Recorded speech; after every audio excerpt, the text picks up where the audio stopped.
meus queridos, tudo bem com vocês? Espero que sim. Hoje daremos continuidade aos nossos estudos sobre o Império Brasileiro, esse período da nossa história que vai da independência do Brasil em 1822 até a proclamação da República em 1889. Dividimos esse período em primeiro reinado, o período que vai de 1822 a 1831, a regência, que vai de 1831 a 1840, e por fim, o período que é tema de da nossa aula de hoje, que é o segundo reinado, que é o período que vai de 1840 até 1889. Esse período é bem exemplificado pela figura daquele que comandou o segundo reinado, Dom Pedro II, filho de Dom Pedro I.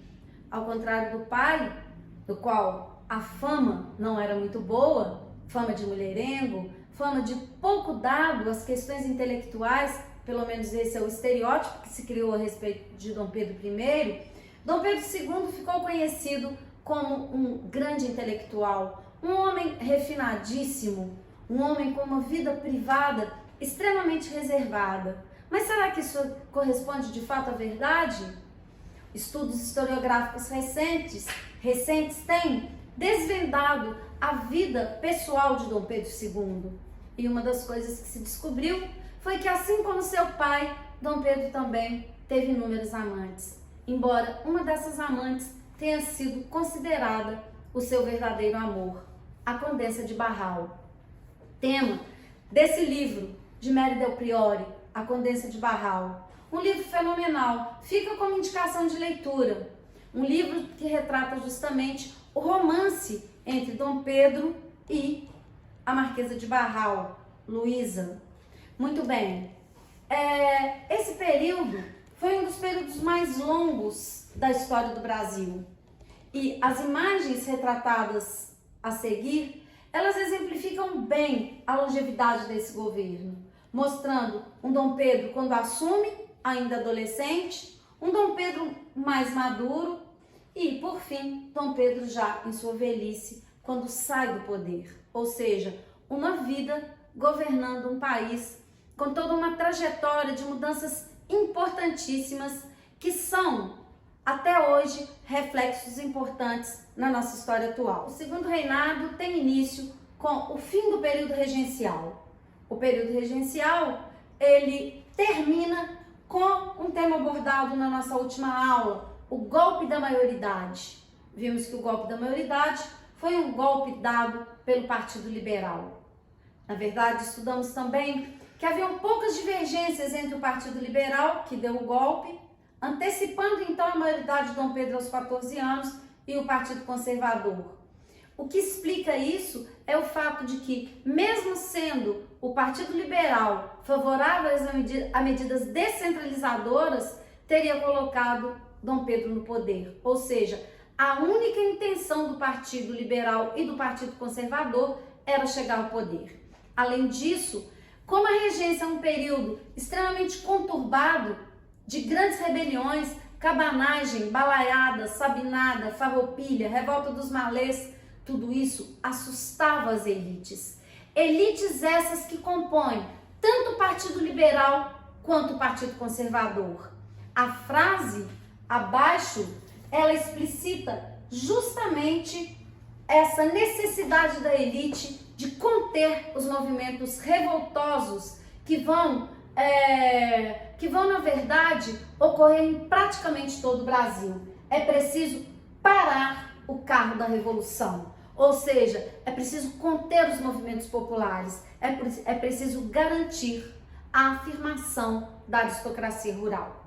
Bem, essa informação, ela nos leva à análise exata do que representou a subida de Dom Pedro II, ao poder.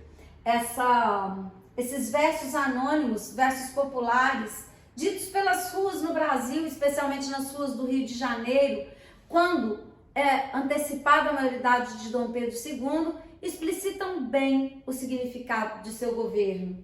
Por subir Pedrinho ao trono, não fique o povo contente. Não pode ser boa coisa servindo a mesma gente.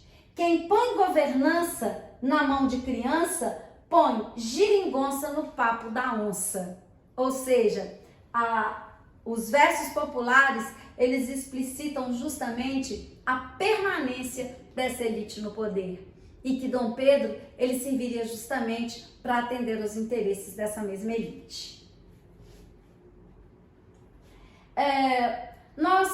Como o período do Segundo Reinado é um longo período, falaremos primeiro, então, da afirmação dessa aristocracia rural, da elite latifundiária. Um período que vai, no início do Segundo Reinado, mais ou menos de 1840 a 1850.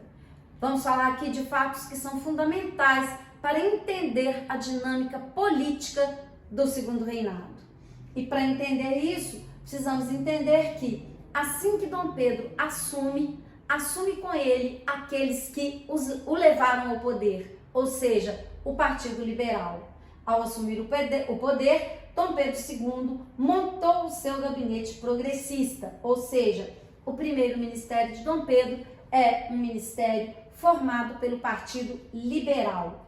Partido Liberal dos irmãos Andrada e Holanda Cavalcante, o que ficou conhecido como Ministério dos Irmãos. Lembrando bem, e vou enfatizar ao longo de toda a aula, tanto os irmãos Andrade quanto os Holanda Cavalcantes são membros ilustres da aristocracia rural brasileira.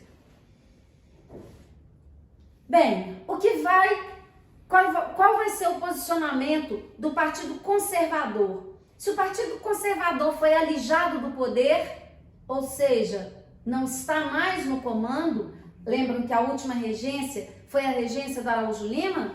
Lembram disso em nossa última aula? Então, se os liberais agora assumem o poder, os conservadores aceitariam isso de bom grado? Claro que não. E isso vai levar o que denominamos de eleições do cacete. O que são as eleições do cacete? São disputas políticas entre liberais e conservadores. Os dois partidos brigarão pelo poder. Vejam bem, são 36 gabinetes, composição de ministérios e 9 fechamentos da Câmara dos Deputados pelo imperador. Ou seja, o imperador, percebendo essa luta política entre os dois partidos, ele acabaria fechando a Câmara dos Deputados. Por quê? As eleições que definiam a disputa política entre os dois partidos são eleições extremamente fraudulentas. As urnas eram roubadas, qualificavam crianças, escravizados e defuntos como eleitores, e as eleições ocorriam sob pressão e violência. Daí a denominação de eleições do cacete. Em 1841, Dom Pedro II descobre o processo todo extremamente violento nessa disputa política. Vivemos hoje um período de extrema polarização política no Brasil e podemos entender um pouco exatamente o que acontecia entre liberais e conservadores. É como se tivéssemos aqui a mesma disputa política que permeia o Brasil atual. E Dom Pedro, ele descobrindo todo esse conflito, percebendo como que isso poderia prejudicar o Brasil economicamente, ele vai então promover uma troca de gabinete.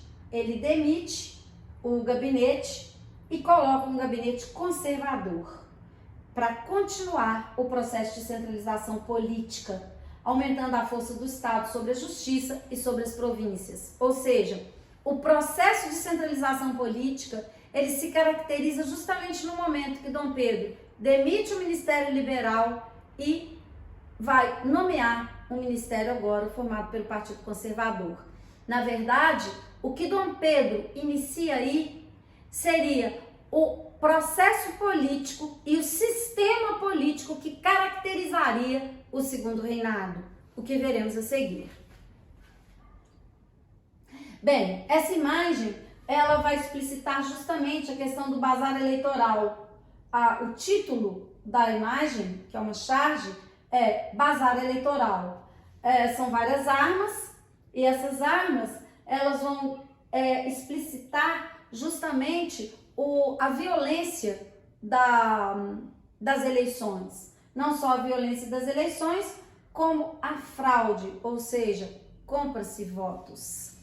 Bem, já que o sistema eleitoral ele funciona dessa forma, vamos entender primeiramente quem são esses dois partidos. Já havíamos abordado em nossa aula de regência, voltaremos de novo nessa composição. O Partido Liberal, conhecido como Luzias, observem bem, pessoal, essa expressão, Partido Liberal ou Luzias. Quem são os representantes do Partido Liberal? Classe média, os proprietários rurais do Sul e do Sudeste. Eles buscam autonomia federal e defendem o federalismo, ou seja, defendem a descentralização, mas em tese, porque na verdade dão o golpe da maioridade, não podemos esquecer disso. Já o Partido Conservador, chamados de Saquarema, vou explicar um pouco a origem desses dois apelidos para os partidos. Mas antes vamos ver um pouco aqui a composição do Partido Conservador. Comerciantes, magistrados, burocratas buscam centralização e fortalecimento do executivo. Quando eu falo de comerciantes e magistrados, obviamente estamos falando aqui também de elite agrária, de elite latifundiária. A expressão Luzias e Saquaremas vem dos Luzias, de uma batalha ocorrida aqui em Minas Gerais entre os liberais e os conservadores, e daí, como a batalha foi em Santa Luzia e os liberais eles venceram essa batalha, eles foram denominados então de Luzias. Saquaremas, por serem originários da região de São Paulo, a região de Saquarema. Essa disputa política, ela acabaria